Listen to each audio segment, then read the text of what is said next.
తెలుగువారి ఒళ్ళు పులకరించే ఒక అపూర్వ ఘట్టం ఈరోజు ఆవిష్కృతమైంది. జనరల్ ఎలక్షన్స్లో అఖండ విజయం సాధించిన అనంతరం జనసేనాని పవన్ కళ్యాణ్ గారు తన అన్నగారైన పద్మవిభూషణ్ మెగాస్టార్ చిరంజీవి గారి ఆశీస్సులు అందుకోవడానికి ఆయన ఇంటికి వెళ్లారు. కాగా గ్లోబల్ స్టార్ రామ్ చరణ్ గారు, మెగా ప్రిన్స్ వరుణ్ తేజ్ గారు ఆయనకు ఎదురేగి స్వాగతం పలికారు. ఇంకా ఇతర కుటుంబ సభ్యులు కూడా ఆయనకు స్వాగతం పలికారు.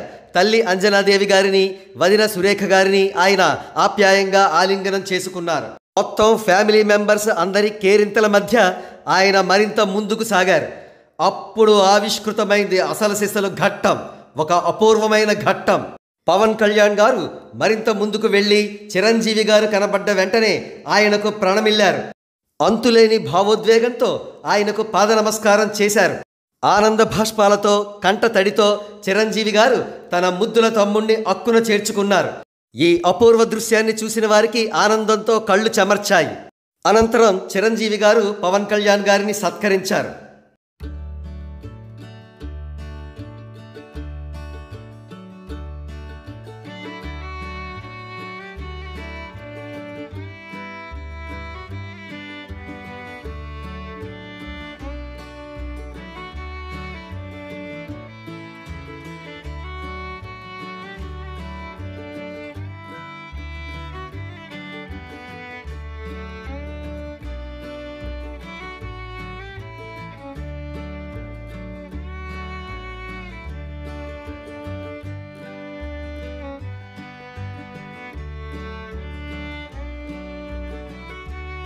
చివరగా పవన్ కళ్యాణ్ గారి కేక్ కటింగ్తో ఈ అపురూపమైన ఘట్టం అత్యంత ఆహ్లాదకరమైన వాతావరణం మధ్య ముగిసింది.